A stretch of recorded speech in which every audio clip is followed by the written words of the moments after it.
Now I put a shorter link in the barrel, just the next shortest one, which was like, I think I went from 100 thousandths to 90 thousandths. And I kind of hated to do that because that means I'm not going to have as much lockup, and I had to fiddle with the lower lugs in the barrel again. But I did that knowing that it would not allow the barrel to go back quite so far, or pull it down. I thought it would not allow it to go back as far, or pull it down a little more, so that the angle is shallower as the round feeds into the chamber. But that didn't fix my feed problem. Then I thought of something else. This is the breech face, and the round comes up, slides up the breech face, and sits right there, centered on the firing pin there. And the round is catching. I need a pointer here. Let us grab a lovely Starrett punch. The round is catching probably right about here, and you can maybe see this wavy line here. So what I'm doing now, I want the breech face here where the round, the face of the round, or the back of the brass sits when it's chambered. I want that to be square so that there's even support on the case. But what I'm trying to do, my idea, is to add just a little bit of an angle here to help the round slide up just a little bit more easily there. And I'm hoping that might fix the problem. So instead of holding this file flat on the breech face, I'm holding it at a little bit of an angle like this to add just a tiny angle.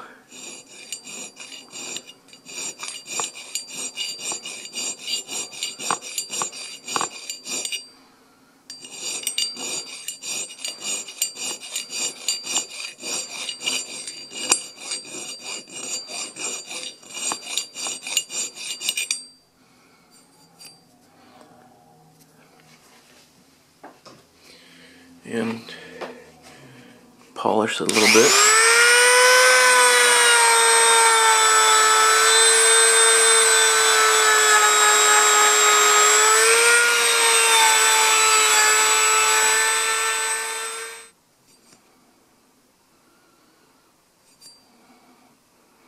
So I didn't touch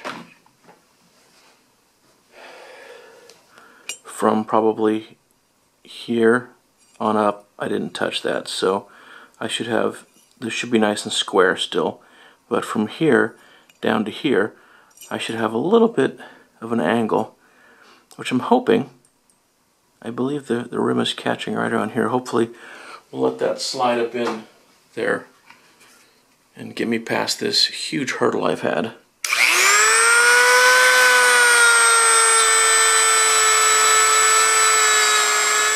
Alright, so you guys might recall this void in the casting for the Beavertail grip safety, and I talked some about what I was going to do about that. So I decided what I would do would be to have it laser welded. Remember, this is titanium, or I thought it was titanium. So before I sent it away to have it laser welded, because there aren't really too many ways to weld titanium, can't use my oxyacetylene torch on it, you can't use some other traditional methods. But I wanted to make sure it was titanium. So I emailed Caspian and said, hey, just wanted to make sure this Beavertail was titanium. And the guy replied and said, we don't make titanium Beavertails. So anyway, between checking to see if it was magnetic, because stainless is not magnetic, titanium's not magnetic, aluminum's not, but I know it's not aluminum because that's got a certain finish when you file on it and it works really easily. You can sand it and file really easily. I knew it wasn't aluminum. And it's not magnetic. He said they make, he said it could be stainless. So I weighed it, and then I weighed this, which is stainless steel, and this, which is just carbon steel. And this was much lighter than these.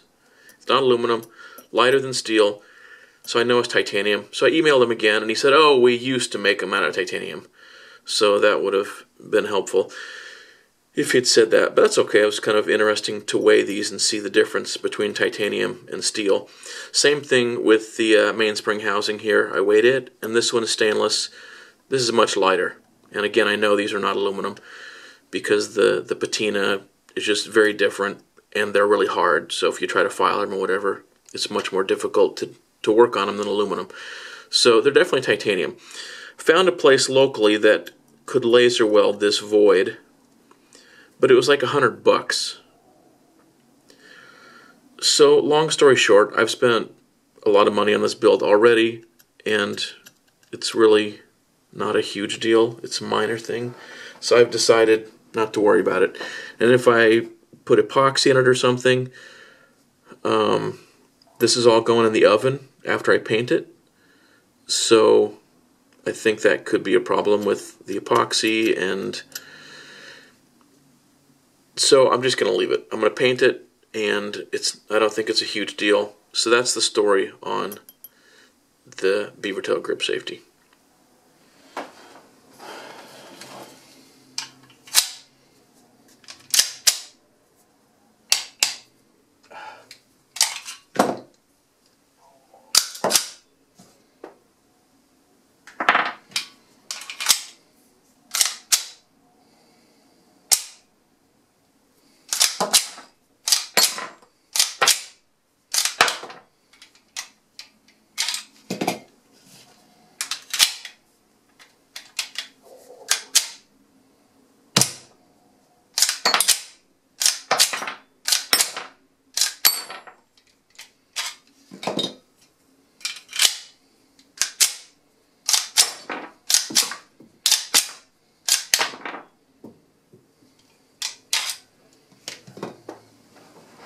This is a hammer squaring file, link below. Two sides of it have teeth, and the other two sides are smooth, and it's square, in case you can't tell. And I'm going to use it for something it wasn't made for, but that I think it'll work great for. I am going to put a little bevel on the bottom of this piece here, which is on the left side of the breech face. The brass, the rim of the case, is catching on this corner right here as it tries to feed up along the breech face. I believe that is what is causing the jams. And it frustrates me to think that I possibly could have just taken this edge off, put a little bevel here. I'm going to make it a real steep angle. So steep meaning the brass is going to move almost in the same direction that I bevel. This is just going to be a very gradual bevel. I guess actually shallow bevel would be a better way to say that. It frustrates me to think that possibly that could have solved my feeding problem instead of taking material off the entry to the chamber or shortening the link. And I shortened the link and took some material off the lower lug kind of in tandem. So anyway, if I hadn't done those, maybe this still would have solved the problem, and that would have been great. So it's a little frustrating. Maybe I will redo the barrel at some point in the future, but I'm not going to do that now because I just want to get this thing working. Grab my magnifying hood here. So the smooth side will go against the breech face there. And I shouldn't get anywhere near the rail there. That's the thing to watch out for. And I want to keep that flat against the breech face. That'll make this thing square, although it doesn't probably matter too much if this is square. Just needs a bevel. It's a really nice file. Cuts real nicely.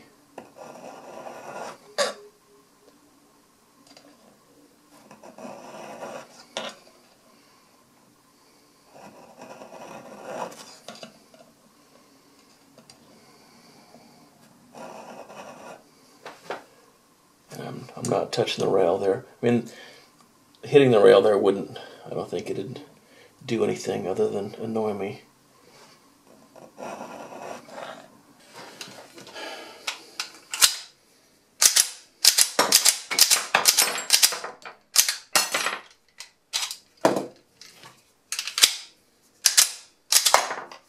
Oh.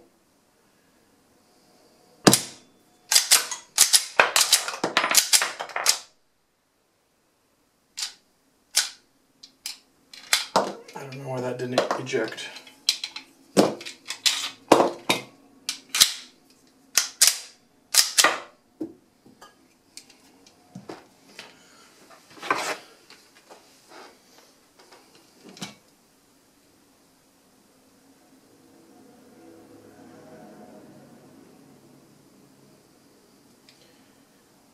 Okay, it's not touching that corner that I just filed on.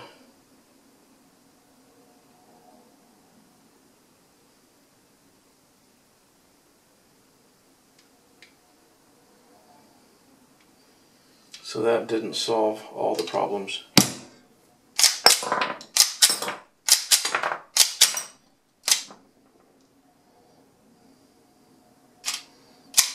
And I don't know why that last one is having trouble ejecting.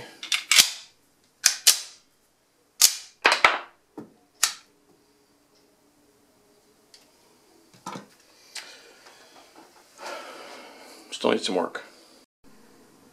So I've got these 3 magazines for this 10mm build. These are EAA Witness 10mm magazines. I bought 3 of these, but I didn't buy them at the same time. I bought this one first, I think, and you can see it's got a base plate that's flush with the rear of the mag. These two, the rear extends a little bit beyond the rear surface of the mag. I like these better. I bought these 2 later, but it doesn't really matter. Also then the bottom piece of plastic here that the spring sits on, this one's white, these are black. I don't think that's any significant difference.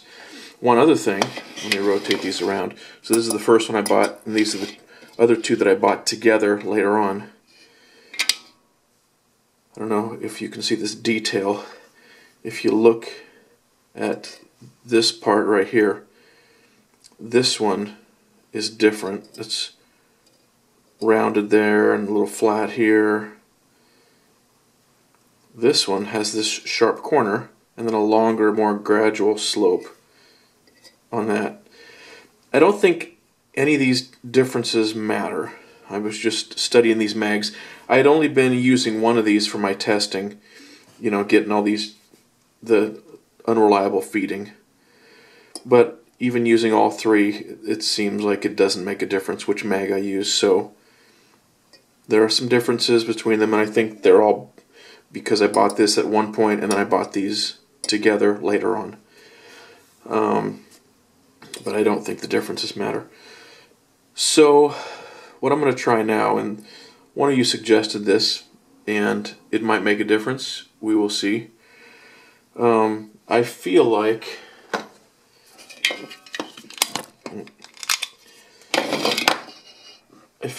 there's not a ton of lip here holding this round in, but if I pull on this, that feels pretty secure. So I'm going to try to file this back a little bit. I'm going to use just a round needle file, which is part of my needle file kit here, which contains that round file. Here's a square one, triangular one. There's a couple flat ones, and this flat one has a pointy nose. That flat one's got a square nose. There's some that have a gradual round side on them, not as tight of a radius as this completely round one. Anyway, this is just a fabulous kit. There's a link below. If you're going to do gunsmithing or other small hand work on whatever, this needle file kit is absolutely fantastic. I use it a ton. I use it all the time. And I'm going to use this round needle file. I'll put this in a vise gently and move this back, I don't know, maybe 1/8 of an inch. That's what I'll try.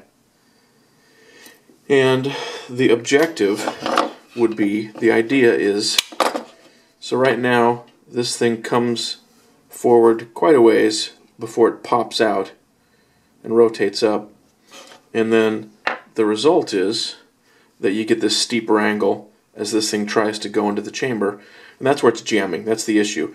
If this can come out sooner, the rear of the case can pop out of the magazine sooner and hopefully begin to enter the chamber at a more gradual angle, and then this rim will slide up the breech face more easily. That is the objective here. So I'm going to clamp this in a vise. Actually, I'll take this apart. I'll just depress this. Actually, let's see here. Depress that, push forward. Now you can see that white plate. Spring comes out, follower comes out. Now I'll throw this in a vise and do some filing on this guy and maybe try to bring, so this corner, that's the point at which that rim should pop out. And maybe I'll try to get that back 1/8 of an inch or so and see if that helps reliability at all. If that doesn't help, I'm going to put in a little bit heavier recoil spring, which I don't want to do, but I'm running out of things that I have a clue about, or things that I know to try, and we'll see if that would help. I'd prefer to leave the 20-pound recoil spring in. I think that's what I've got in there now, 20 pounds. So we'll see what this does. Hopefully it makes a difference. Let's give it a shot. So my idea is to start a groove right about here.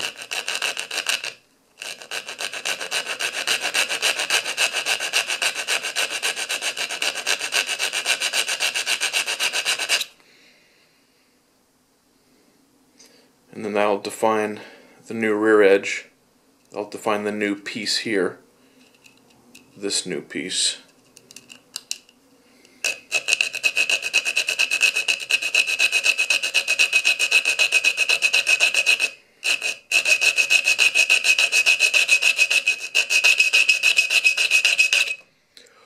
Yes, I know, I'm supposed to file only in one direction.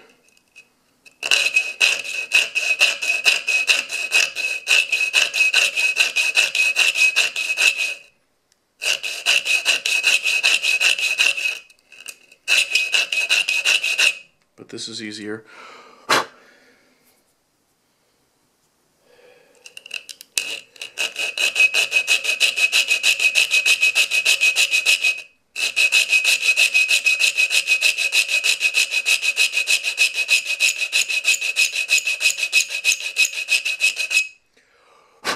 Sorry about your ears. That is a little bit obnoxious.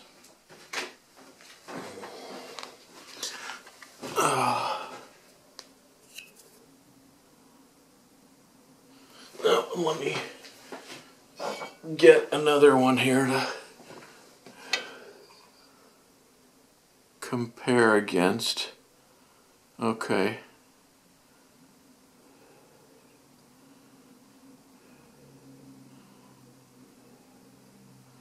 So this corner will need to be rounded over quite a lot.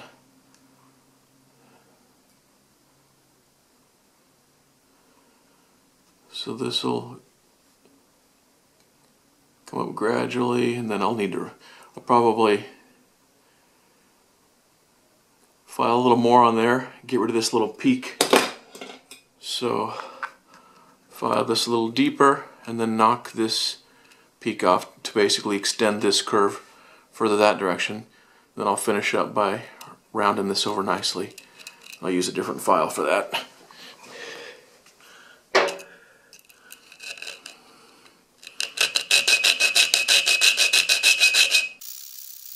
Ah! Oh, killing my ears.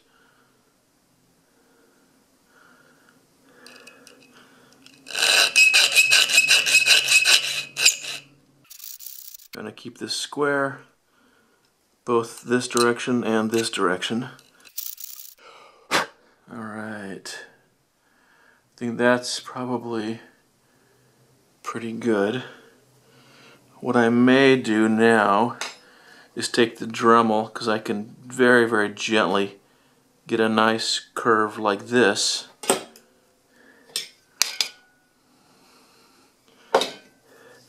I can make this, where this is, a nice curve like that. So from here, curve up like that, and knock this corner off so that it's nice and rounded this way. So, I'll try the Dremel.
And I mean, I don't think anything even touches down here. I was just trying to clean that up a little bit.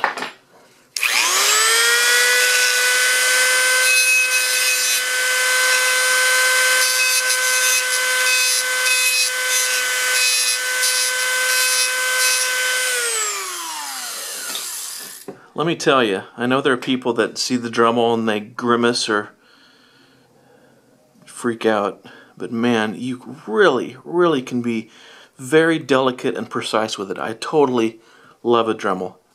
Again, if you're going to do gunsmithing or home hobbyist, whatever, with small metal things, the Dremel is just fantastic.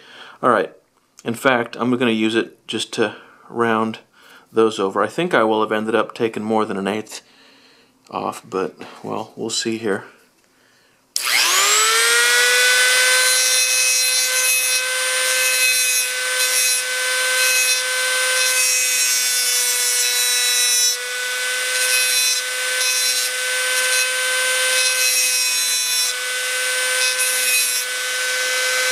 Pretty good.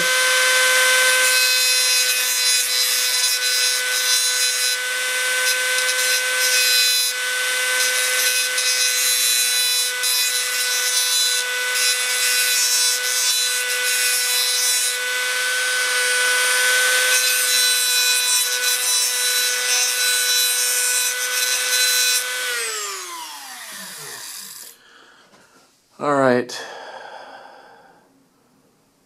Maybe a little more on this side.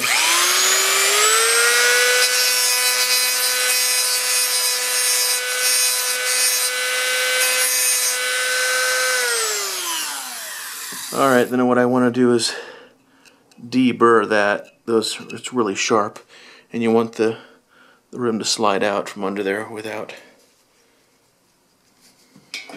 catching. So let me smooth this out a little bit. That was all pretty quick and easy. Let's see. All right.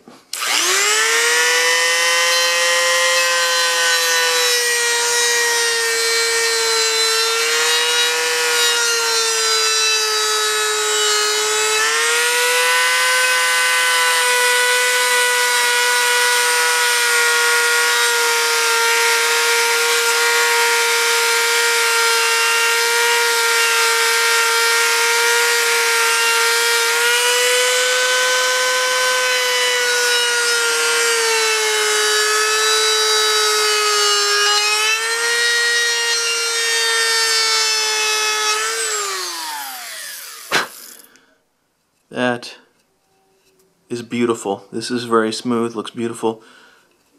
In there is very smooth. And I'll come around from this side for this. Otherwise this bit, it's spinning this way and it would catch on there and shred. So I'll smooth this top out, then I'll come over here. So in both cases this thing is coming upward across that lip. This wouldn't, I mean, it wouldn't have killed anything, but I think this bit would have just shredded. You might want to wear hearing protection. This thing's kind of obnoxious.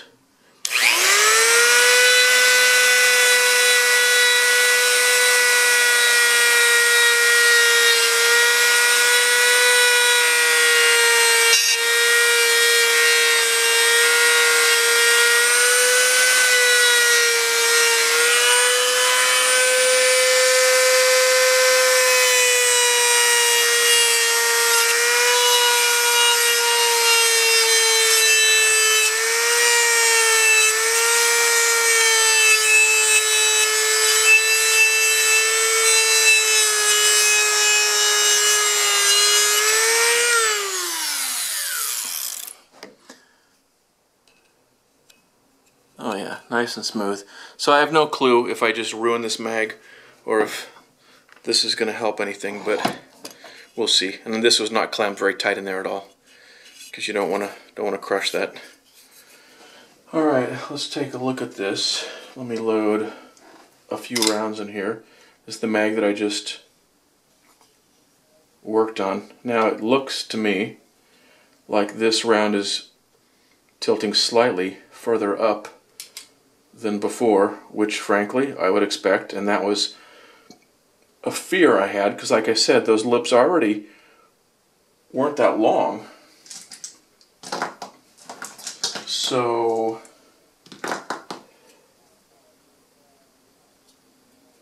let's see what happens. Yeah, it seems like right when you put it in, it kind of sits a little bit pointed upward, but then if you pull this down, it sort of pops back in here somehow and sits better. And that's probably doesn't matter at all. I don't know. It's 3, 4. See, now they're, maybe because of that increased pressure of the spring as it tightens up, seems like they're popping in and sitting nice and parallel with those lips.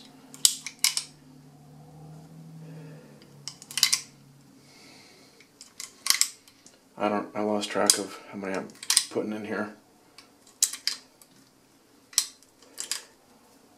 Yeah, so it seems like, yeah, for some reason they don't quite settle or seat perfectly when you first shove it in there. Are you guys counting how many I'm putting in here? Figured I might as well just fill it up.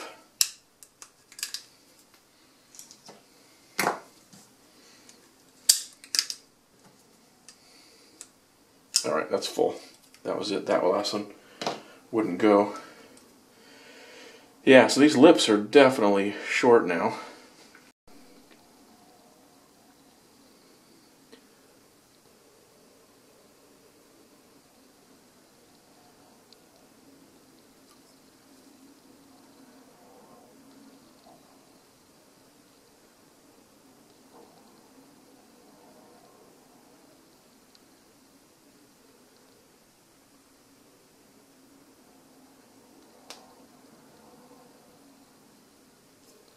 I don't think I butchered it too bad.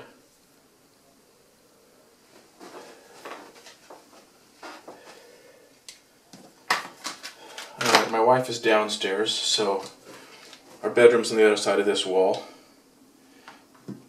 So if my trigger drop's faulty, the hammer could fall when the slide drops. But if that happens, the half-cocked notch should catch this. So I don't believe, I mean, the chances are just about zero that the gun could fire when I'm doing this test here. I haven't shot it yet, so I'm, you know, have reasonable confidence that the hammer won't fall, but just in case, I'm just thinking about what's on the other side of the wall here. And I don't have snap caps for in 10mm. I'm in 45 ACP and 9mm. So actually, so when you when you fill this mag up, it expands and it gets stiff. That's not great. Actually,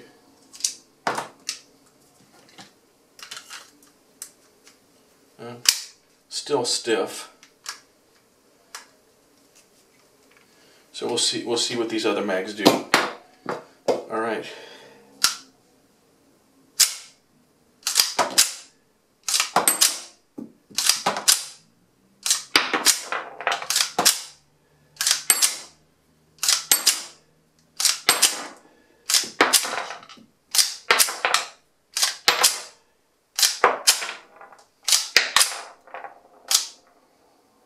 Oh,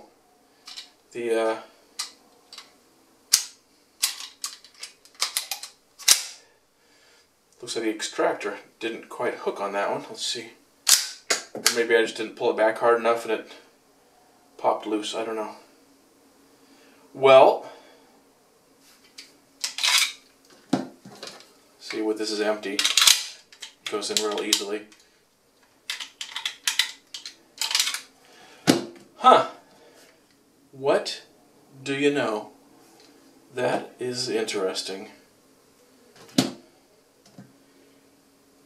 So now what I'm curious about is if I had done this earlier, how much less other crap would I have had to do to the gun? Like less work on the barrel and so forth. In any event, right now, I'm not going to worry about that too much. That is very cool.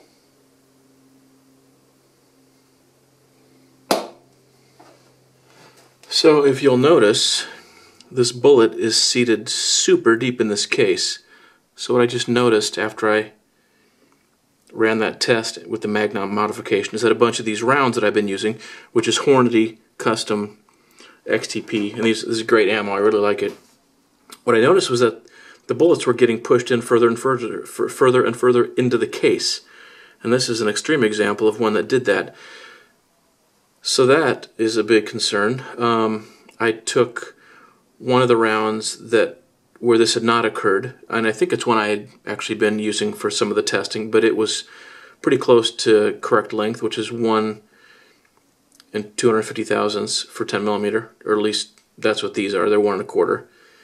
And I took one that was in pretty good shape, and I chambered it several times, just the one round, and it was getting pushed 2 thousandths deeper each time I chambered it.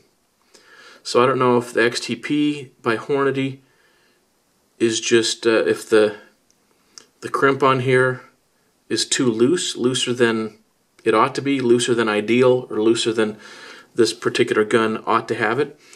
Then I took this ammo, which I bought at Sportco here in Tacoma, and it's pretty cool ammo. It looks like this bullet to me looks like a flying ashtray, which you guys may have heard of. The Spear Gold Dot. But then I pulled out my box of, or one of my boxes of 45 ACP Spear Gold Dot, and this is an example of that bullet, and it actually looks like a different bullet. So I thought that was kind of fun, but I think it's probably not the flying ashtray. It's a different bullet. But if you look down into the nose of it, it looks different, and these have sort of this cut on the jacket, and actually the gold dots, they look plated. I'm not positive, or very thin at least. Anywho, so I ran this through it a few times, and this did not seem to get seated more deeply, and that's interesting because the mouth on this bullet is bigger than this one. If anything, I would have thought this would go into the chamber more easily and would not tend to bang on the top of the chamber as much as this one would, and yet this is the one getting shoved deeper into the case. Good news is, even this bullet with the larger mouth seems to feed okay after that mag modification.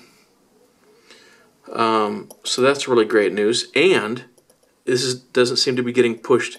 This bullet doesn't seem to be getting pushed deeper into the case, so that's good news. So I don't know if this is normal for the crimp, quote unquote, on these Hornady rounds to be a little bit loose, but that's That's troubling to me.